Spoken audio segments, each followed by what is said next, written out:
네, 반갑습니다. 김태형입니다. 세상 살다 보니 이런 날이 다 오네요. 제가 인강을 찍게 됐습니다. 인강을 지금 처음 찍는데 이게 참 혼자만의 외로운 싸움이네요. 여기는 3학년 7반 교실이고 지금 저랑 카메라밖에 없어요. 아무도 없어.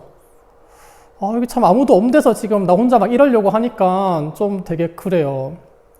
여러분들이 지금 학교로 안 오니까 내가 그동안 미처 몰랐어요. 여러분들이 이렇게 소중한 존재인 거를. 여러분, 지금 그 수업 시간에 막 엎어져 자던 사람들 있죠? 그런 사람들도 지금 너무 그리워. 그런 사람들마저.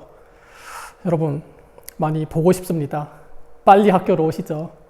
자, 이제 인강을 몇 개나 할지 모르겠어요. 이제 코로나가 언제 다시 해결이 될지 모르니까. 하지만 이 동영상으로 여러분 확률과 통계 공부에 큰 도움이 됐으면 좋겠습니다. 그리고 요거 열심히 들으면 반드시 큰 도움이 될 거예요. 자, 여러분들이 한 가지 지켜줘야 될 게 있어요. 이 영상은 광신고 학생들만을 위한 거지, 이 영상을 뭐 외부인한테 뭐 주소를 알려주거나 보여주거나 그러면 안 돼요. 이 영상은 오직 광신고 학생들만을 위한 겁니다. 여러분, 이것만은 꼭 지켜주세요. 자, 수업 시작하죠. 여러분들이 이제 고3이어서 수능을 배울 건데 함부로 예측하면 안 돼요. 이거 수능이 안 나올 거야. 그러면 안 돼요. 수능은 모든 과목, 모든 단원에 다 꼼꼼히 공부해야 됩니다. 확통은 얼마나 중요하면 수학 가나에 다 포함이 돼 있죠. 그러니까 수학 가였다가 나로 바꾸는 학생이 생길 수도 있는데 그런 학생들도 확통은 반드시 해야 되는 거예요. 확통이 예전에는 사람들이 좀 뭐랄까 좀 쉽게 봤어요. 좀 가짜게 봤어요. 무조건 다 맞아야 되는 거, 틀리면 안 되는 거. 하지만 확통이 점점 어려워지고 있습니다. 작년에도 20번, 28번, 나영의 19, 29번 이 문제가 다 그렇게 쉽지만은 않았어요. 그러면 이 현상이 올해 수능에도 계속 이어질 거라 생각을 합니다. 여러분, 확통 더 이상 이렇게 만만하게 봐서는 안 됩니다. 단원을 보면 순열과 조합, 확률 통계가 있는데 가장 중요한 단원이 뭘까요? 저는 1단원 순열과 조합이라 생각을 해요. 이게 결국 경우의 수로 재는 거죠. 요것만 잘 되면 확률이 그냥 돼요. 경우의 수만 잘 세면 확률은 그냥 되고, 통계가 고등학교 과정에서 배우는 통계가 되게 한계가 있어요. 그러면 그 안에서만 문제가 나오기 때문에 처음 접근할 때는 힘든데 공부를 하고 문제를 풀어보면 그렇게 막 벗어나는 게 없기 때문에 오히려 더 할만해요. 어렵고 힘든 거는 제일 첫 단원, 순열과 조합입니다. 그럼 어떻게 공부하느냐? 여러분들이 절대 문제를 감으로 풀면 안 돼요. 정확한 근거를 가져야 돼요. 여러분 문제 풀 때 뭔가 이건 것 같아. 그래서 문제를 풀고 맞춰. 그러면 자기가 확통을 되게 잘하는지 아는데 그러면 안 돼요. 감으로 문제를 풀면 수능에서 조금만 비틀어서 내면 여러분 다 틀려요. 여러분들이 이 문제를 풀 때 감이 아닌 정확한 근거를 가지고 풀어야 되고 그 근거를 가질 수 있게 내가 설명을 하겠습니다. 답지 보지 마세요. 뭐 다른 과목도 마찬가지겠지만 확통은 그 문제를 풀기 위한 아이디어를 생각해야 되는 건데 답지 보면 알잖아. 왜 이 생각을 못했지 그럴 거 아니야. 그러면 수능 가서도 그 생각 못해요. 절대 확통은 그 아이디어를 생각하기 위한 여러분들이 고민하는 시간이 필요합니다. 절대 답지를 쉽게 보지 마세요.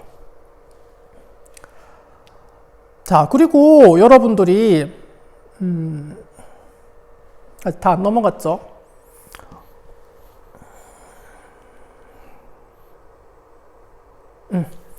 수능과 내신을 다 공부해야 되는데 요 두 개를 구분하는 사람들이 많아요. 나는 수능으로 정시로 갈 거니까 내신 안 해도 돼. 그러지 말고 수능과 내신을 너무 구분하지 마세요. 어차피 내신은 그 작은 범위지만 결국 수능에 다 들어가는 범위잖아요. 그러면 두 개를 같이 가져가야 됩니다.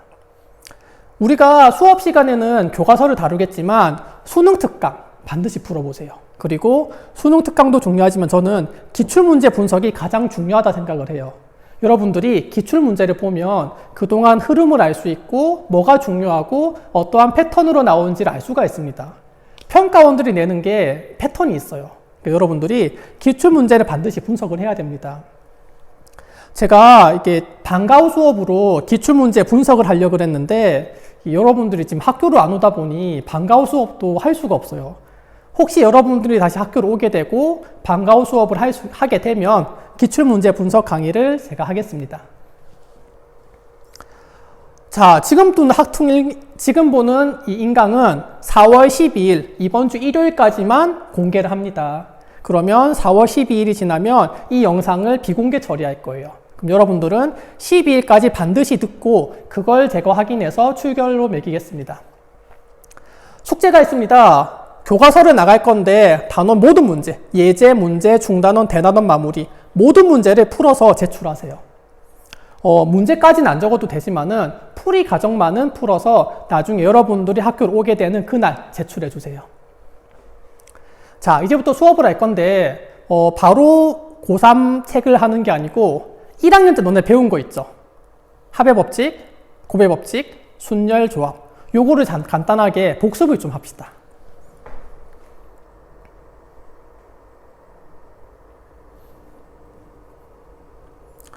자, 여러분한테 이 학습 자료를 제가 업로드 시켜놨어요. 그럼 여러분은 이거를 다운받아서 같이 보면 됩니다. 자, 합의법칙, 고배법칙을 배울 건데 저는 고배법칙을 먼저 설명해 볼게요. 자, 두 사건 A, B에 대해서 사건 A가 M, B가 N일 때 동시에 일어나는 경우는 두 수를 곱해라. 자, 꿀팁 2번 해봅시다. 자, 여러분들이 동시에라는 뜻을 착각하면 안 돼요. 주로 동시에 일어난다는 얘기는 시간적으로 같은 시간이다 이런 뜻으로 생각하죠. at the same time. 그런데 그게 아니에요. 선택을 동시에 할 수 있다 이 말입니다. 자, 이거를 예를 들어서 한번 설명해 볼게요. 자, 얘가 있죠. 상의 2벌, 하의 3벌이 있는데 옷차림을 달리해서 입는 방법에는 몇 가지 경우가 있을까? 한번 봅시다. 상의가 2벌 있는데 선생님은 브랜드로 한번 표현해 보죠. 뭐 나이키가 있고 아디다스가 있대. 하의가 3벌 있겠네요. 하의 3벌은 뭐 할까요? 하의 3벌은 뭐 리바이스, 케빈 클라인, 그 다음 하나는 뭐 구찌 이렇게 얘기해 봅시다. 여러분들이 경우의 수를 셀 때 그냥 모든 경우로 다 세보는 것도 충분히 의미가 있어요. 저는 가능한 모든 경우를 한번 다 적어 볼게요. 여기 상의가 있고 여기 하의가 있습니다. 일단 나이키를 입었어. 그랬을 때 바지로 요거 3개 다 가능하죠. 뭐 리바이스를 입던지 케빈 클라인을 입던지 구찌를 입던지. 그 다음 상의로 아디다스를 입었어. 그때 하의로 리바이스를 입어도 되고 케빈 클라인 입어도 되고 구찌를 입어도 되고. 그럼 몇 가지예요? 3개, 3개, 하나, 둘, 셋, 넷, 다섯, 6가지가 되겠죠. 자, 이거를 일일이 세는 것도 의미가 있지만은 이제 우리가 일일이 세지 않고 더 빠른 방법으로 풀기 위해서 배우는 게 합의법칙, 고배법칙, 순열조합인 거예요. 자, 봅시다. 상의는 2벌 있죠. 하의는 3벌 있죠. 요 2랑 3을 더하느냐 곱하느냐 그 문제예요. 뭐 6개 아니까 이거를 곱해가지고 이거를 하면 되겠죠. 이거를 왜 곱하느냐고. 이런 걸 여러분이 감으로 막 필로 이러면 안 돼요. 명확한 근거를 가져야 됩니다. 아까 선생님이 뭐라 그랬냐면 선택을 동시에 할 수 있다 그랬죠. 그런데 그 동시가 시간적 동시가 아니라 그랬습니다. 여러분 생각해 보세요. 상의랑 하의를 시간적으로 동시에 입을 수 있냐? 너네 옷 입을 때 이게 옷돌이랑 바지를 이렇게 막 동시에 입을 수 있어? 그게 안 되잖아. 그런 게 아닌 거예요. 자, 선택적 동시는 뭐냐? 나는 상의를 반드시 입어. 선택을 해. 하의를 반드시 선택을 해. 요것도 해. 이것도 해. 그러니까 다 해. 이런 뜻이에요.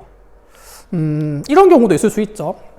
너네 이런 적 없냐? 아침에 지각할까봐 너무 급해. 그래가지고 일단 와이셔츠는 입었어. 급해가지고 엄마 나 빨리 갈게 하고 나갔어. 그런데 나갔다 보니까 뭔가 이게 아랫도리가 허전한 거야. 시원한 거야. 바지를 안 입은 거지. 그래가지고 그런 적 없습니까? 난 있는데. 괜찮습니다. 괜찮아. 그러면 다시 집에 돌아가지고 다시 바지 입으면 되잖아. 요것도 선택을 동시에 한 거예요. 자, 무슨 말이냐면 내가 상의 입었어. 비록 하위 실종이었지만 나중에 그걸 깨닫고 입었죠. 그러면 얘도 입고 얘도 입었잖아. 그러면 선택을 동시에 한 거예요. 시간적으로 조금 지나서 해도 괜찮다고. 그런데 이건 안 돼요. 둘 중에 하나만 입은 건 안 돼. 자, 상의만 입었어. 바지 안 입고 그냥 하위 실종으로 계속 다녀. 그건 안 되는 거야. 반대로 바지는 입었어. 근데 우통을 까고 다녀. 그런 건 안 되는 거야. 즉 뭐냐면 이 두 개가 있으면 얘도 반드시 해. 얘도 반드시 해. 그런 뜻이에요. 선택을 얘도 해. 얘도 해. 그게 바로 선택을 동시에 할 수 있다 이 말입니다. 다른 예를 들어보죠. 여러분 주사위 많이 하죠. 주사위. 주사위를 두 개 던질 때요. 그러면 나올 수 있는 경우의 수가 6 곱하기 6, 36 잘 알죠? 이렇게 한번 봅시다. 첫 번째 주사위가 있고 두 번째 주사위가 있겠죠. 첫 번째 주사위는 6개, 두 번째도 6개. 얘를 곱해가지고 36이다. 이렇게 하겠죠. 그럼 이거를 왜 곱하느냐? 네, 이게 선택이라는 게 이 두 개 주사위를, 요 두 개 주사위를 같은 시간에 이렇게 슉 던져야지 36개가 나오는 게 아니에요. 자, 첫 번째 주사위 던지고 뭐 좀 며칠 있다가 두 번째 주사위를 던져도 괜찮은 거야. 그럼 결국 얘도 하고 여기서 끝내지 말고 얘도 하고 얘도 다 해라. 그것이 다 선택한다. 이렇게 얘기하는 겁니다. 자, 또 두 번째 한번 볼게요. 제가 적은 꿀팁 2번을 보면 이런 얘기 있죠. 각 사건의 경우의 수가 같을 때 곱셈을 한다. 자, 상의가 나이키일 때도 하의는 3가지. 상의가 아디다스일 때도 3가지. 세 가지 같죠? 다 3 같잖아. 이럴 때는 결국 3가지인데 상의가 나이키, 아디다스 두 개니까 2랑 3을 곱해라 이 말이에요. 경우의 수가 1개당 3개, 1개당 3개. 이럴 때도 곱의 법칙을 써도 됩니다. 자, 다른 문제를 한번 볼까요? 길찾기 문제를 한번 봅시다. A에서 C로 가는데 B를 거쳐서 가야 되겠네요. 자, 봐봐. 나는 A를 갈 때 B를 거쳤다가 C를 가고 싶대요. A에서 B 가는 경우의 수는 3가지, B에서 C는 2가지. 요 3이랑 1을 곱하느냐 더하느냐 이 말이에요. 자, 너네 나는 C까지 꼭 가고 싶어. A에서 C 가고 싶어. 그럼 나는 A에서 B까지만 가면 되는 거 아니죠? B도 안 왔는데 B에서 C만 가면 안 되겠죠. 즉 뭐냐면 이렇게 갔으면 이것도 완료해라. 요것만 하면 안 된다. 요것만 하면 안 된다. 2개 다 해야 된다. 2개 다 선택해야 된다. 선택을 동시에 할 수 있다 이 말인 거예요. 그래서 이때는 2개를 곱해가지고 6으로 봐도 되겠죠. 그래서 곱의 법칙의 의미를 잘 알아야 됩니다. 자, 그 다음은 합의 법칙을 봅시다. 합의 법칙은 동시에 일어나지 않을 때, 이젠 동시에 안 일어나나요? 그때 MN이면 이젠 2개 더 해라. 자, 꿀팁을 봅시다. 마찬가지로 동시는 시간이 아니고 역시 선택을 동시에 할 수 있다. 그 다음 말을 잘 보세요. 각 사건이 따로 주어진 조건을 만족시킬 때 케이스 분류의 관점에서 덧셈을 한다. 이게 무슨 말인지 한번 봅시다. 자, 지금 우리가 배우는 거는 합의 법칙인데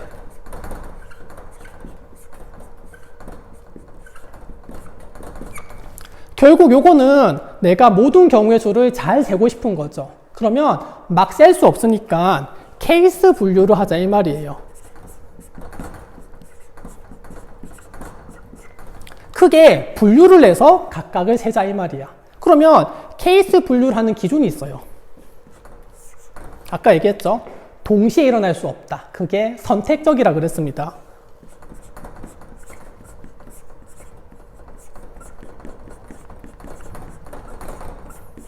그리고 나는 경우의 수를 세고 싶어. 그러면 다 세야 되죠. 빠짐없이 세야 되겠죠.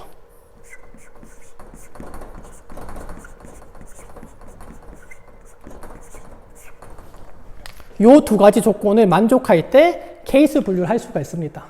한 가지 예를 들어보죠. 우리 학교 선생님이 만약에 60명이 다다. 이렇게 생각해 봅시다. 이 60명을 나는 케이스 분류를 해볼게요. 어떻게 할까요? 뭐 간단하게 남자냐 여자냐 이렇게 한번 구분해 볼까요? 동시에 선택할 수 없다 그랬죠. 너네 남자인 동시에 여자일 수 있냐? 이거 두 개 동시에 될 수 있어? 안 되죠. 남자면 남자, 여자는 여자잖아.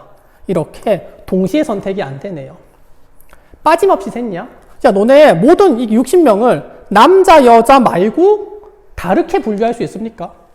남자, 여자 말고 다른 성이 있어? 안 되잖아요. 그러면 요 두 가지만 분류하면 빠짐없이 세는 게 맞구나 이 말입니다. 자, 그럼 예를 들어가지고 뭐 남자 선생님 뭐 40명, 여자 20명 이렇게 한번 보죠. 그럼 이거는 동시에 선택도 안 됐고 빠짐없이 케이스 분류했으니까 이때는 두 개를 더해서 총 60명이구나 이런 말이 돼요. 자, 다른 예를 한번 들어볼까요? 교사 60명이 신고 있는 뭐 신발의 브랜드로 한번 봅시다. 첫 번째 뭐 나이키를 입을 수도 있겠죠. 나이키를 신을 수도 있겠죠. 아디다스. 세 번째 뭐 뉴발 뭐 이렇게 봅시다. 자, 그러면 동시에 선택할 수 없냐? 너네 나이키, 아디다스를 동시에 신을 수 있습니까? 한 짝씩. 한 짝 나이키, 한 짝 아디다스. 그런 거 말고. 너네 그러면 안 된다, 너네. 신발은 그냥 양쪽 다 같은 브랜드만 신는다, 이렇게 봅시다. 그러면 너네 나이키, 아디다스를 같이 신을 수는 없죠. 동시에 선택 안 되죠. 이거 만족하네요. 빠짐없이 샜냐? 너네 이 60명이 브랜드가 이 세 개로 다 될 수 있을까요? 브랜드가 얼마나 많은데? 빠짐없이 셀 수가 없겠죠. 그러니까 요거 세 개 말고 다른 것도 있을 수 있겠잖아. 예를 들면 뭐 이런 거. 얘들아, 요 브랜드, 요거. 푸마다, 푸마. 뭐 푸마를 신는 사람도 있겠죠. 그러니까 요 세 개로는 안 된다고. 그래서 케이스 분류를 할 때 이렇게는 하면 안 된다 이 말이에요. 자, 그럼 문제를 또 봅시다. 또 길찾기 문제가 나왔네요. 나는 A에서 B까지 가는데 버스로 가느냐 기차로 가느냐 이 말이죠. 케이스 분류를 해봅시다. 첫 번째 버스로 가느냐, 두 번째 기차로 가느냐, 이렇게 케이스 분류를 해봅시다. 자, 케이스 분류가 잘 되는지 봅시다. 동시에 선택 가능하냐? 너네 A에서 B까지 가는데 버스도 타고 기차도 탈 수 있냐? 내 몸이 두 개로 분열돼가지고 두 개를 동시에 탈 수 있어. 그거 안 되잖아요. 버스를 타면 버스만 타고 기차를 타면 기차를 타야지. 동시에 선택이 안 되죠. 그럼 만족하네요. 빠짐없이 되느냐? A에서 B 가는데 버스 아니면 기차잖아. 비행기 뭐 이런 거 없잖아. 그러면 요 두 개면 충분하구나. 만족하네요. 자, 그러면 버스 3가지, 기차 2가지. 케이스 분류 관점이구나. 2개 더 해야죠. 그럼 답은 5가지구나. 이런 말입니다. 여러분들이 합의 법칙, 곱의 법칙을 좀 너무 쉽게 생각하는데 명확한 기준을 잡아야 됩니다. 문제 하나 봅시다. 한 페이지 넘겨보면 문제 1번이 있죠. 요거 한번 봅시다.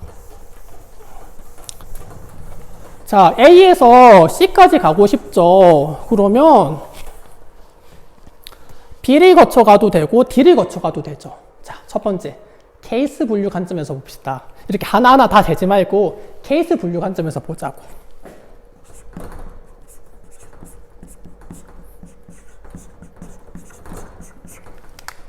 첫 번째 A에서 B를 거쳐서 C까지 가는 거. 두 번째 A에서 D를 거쳐서 C까지 가는 거. 이렇게 한번 볼게요. 요거 케이스 분류로 잘 됐을까요? 요거 동시에 가능해요. 그럼 내가 B를 통해 가면 D를 통해 가는 건 안 되는 거잖아. 반대로 D를 통해 가면 B를 통해 가는 건 안 되는 거잖아. 그러면 두 개 동시에는 안 되겠죠. 그 다음에 요거 두 개면 충분합니까?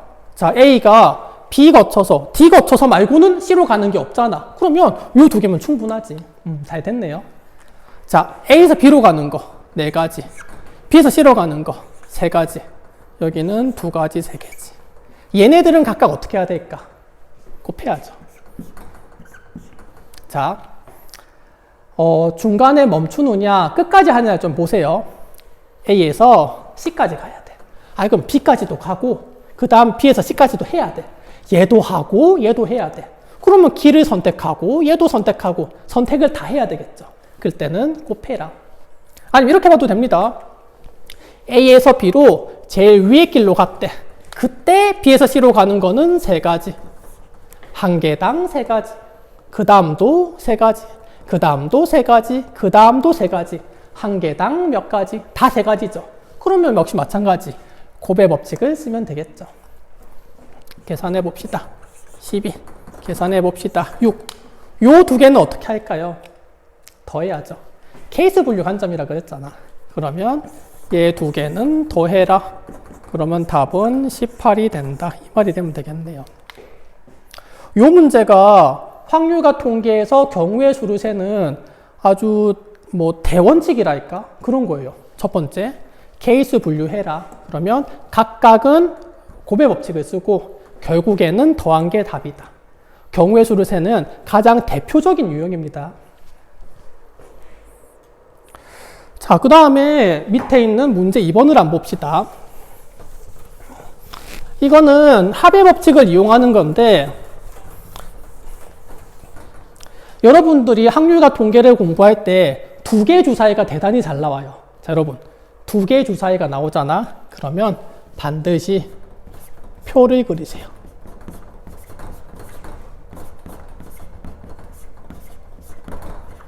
반드시 표를 그리세요.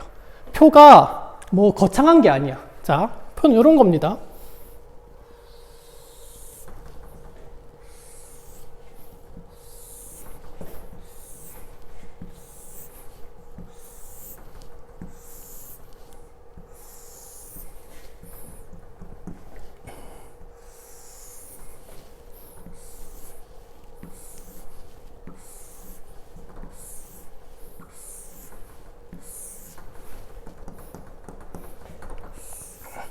자, 2개 주사위라 그랬죠. 그러면 2개 구분해 봅시다. A, B다. 주사위가 나올 수 있는 누는 1부터 6까지죠. 1, 2, 3, 4, 5, 6. 1, 2, 3, 4, 5, 6. 이 문제에서는 두 주사위 눈을 더하라 그랬죠. 그러면 더한 거를 다 적어. 다 적어. 왜 이거 귀찮냐? 얘들아, 이런 거 할 때 너네 여기 보면 4의 배수, 5의 배수죠. 막 4의 배수만 막 찾고 5의 배수 찾잖아. 그럼 여러분들이 뭔가를 빼먹어. 뭔가를 빼먹으니까 괜히 여러분 깝치지 말고 요거 그리세요. 자, 2개 더 해봅시다. 이거 별로 안 어려워. 2, 3, 4, 5, 6, 7, 3, 4, 5, 6, 7, 4, 5, 6, 7, 8, 5, 6, 7, 8, 6, 7, 8, 9, 7, 8, 9, 8, 9, 10, 그 다음에 10, 11, 11, 12 됐다. 여기서 찾는 거야. 4의 배수 8, 12. 5의 배수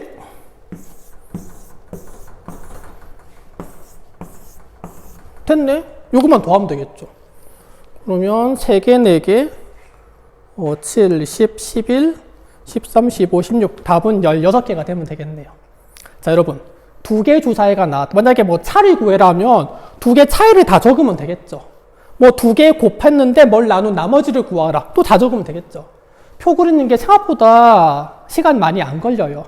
여러분 실수하면 안 되니까 2개의 주사위가 나온다. 그럼 반드시 표를 그리세요. 자, 합의 법칙과 고의 법칙을 배워봤는데 잠시 끊고 그 다음 시간에 순열과 조합을 배우겠습니다.